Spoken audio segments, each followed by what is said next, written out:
Anger and grief continue to emanate following last Sunday's Brooklyn Center police officer shooting and killing of Daunte Wright. It has led to unrest and crimes of opportunity as late-night looting damaged, by our count, more than 30 businesses in Brooklyn Center. This weekend, we take a look back at a hard week in that city and some of the damage that will take weeks, if not months, to repair. Reporter Pafua Yang filed this report. At Icon Beauty Supply at Shingle Creek Crossing, every step inside consists of shattered glass and ruined products. Sad moment. It took a while to build the store.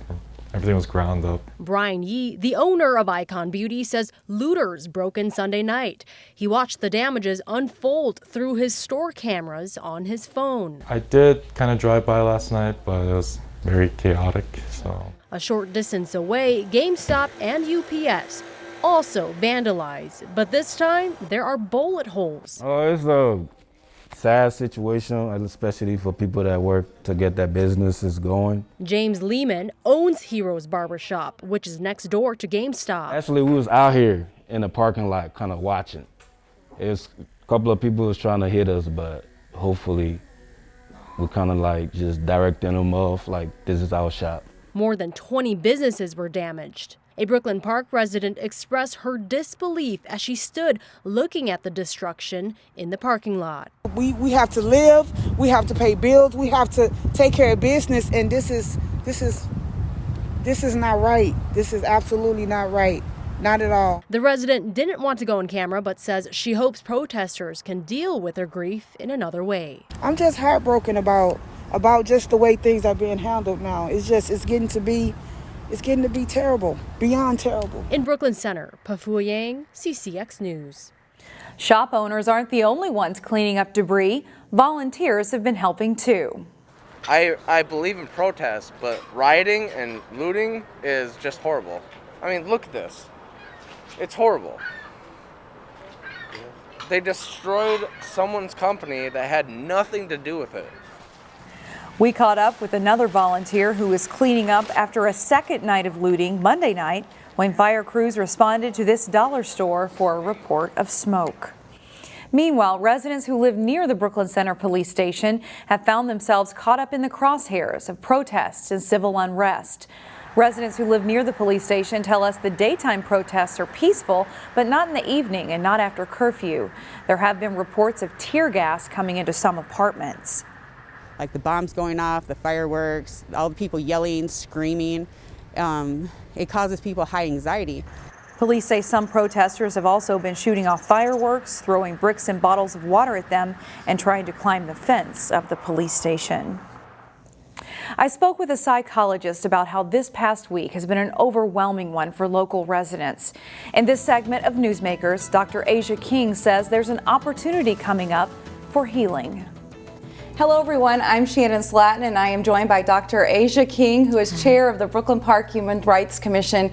And let's begin, Dr. King, with it's been a really hard week in Brooklyn Park and Brooklyn Center. It absolutely has. It's been very tragic, overwhelming for the community.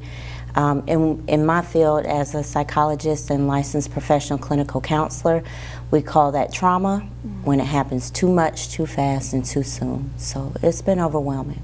All right, now you're part of a forum coming up on race. This is an annual event. It's happened for several years. How do you think this year's event will have a little different feel? Well, this year we're going to focus more on getting grounded in understanding and seeing each other. When it was first introduced to me about the topic, when talking about healing and really helping people to connect, I thought for a moment, whenever I'm working with clients, the process of healing is also about holding each other's pain. And so I worked with the organizers to help kind of formulate the topic, and we came up together about being able to stand in the fire with each other. And what does that look like? Being a fair witness. And fair witnessing is basically noticing what you're seeing in humanity, in each other, without judgment.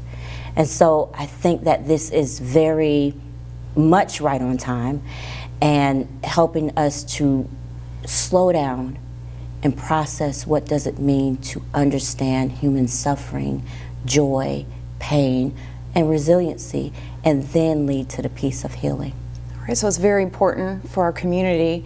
If someone comes to the forum, what can they expect to see? What will it be like? So it's going to be virtual, of course, and we're going to open up with, thoughts and understanding and getting grounded in what does it mean to be a fair witness.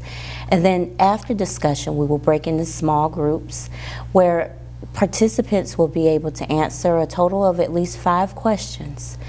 What does being a fair witness look like? How has it shown up in yourself and within others? And other aspects of being able to explore what does it mean to sit back and hold judgment away from a situation so that you can connect. Because the only way we're going to connect with each other is by understanding where we're coming from without preconceived notions, but really starting anew to hear each other's stories. All right. Well, thank you for coming and sharing with us today, Dr. Thank you so much for having me. You can visit our website for more local coverage of this story. We will leave you with the site where Daunte Wright was shot and killed last Sunday. A memorial in this otherwise quiet Brooklyn Center neighborhood continues to grow.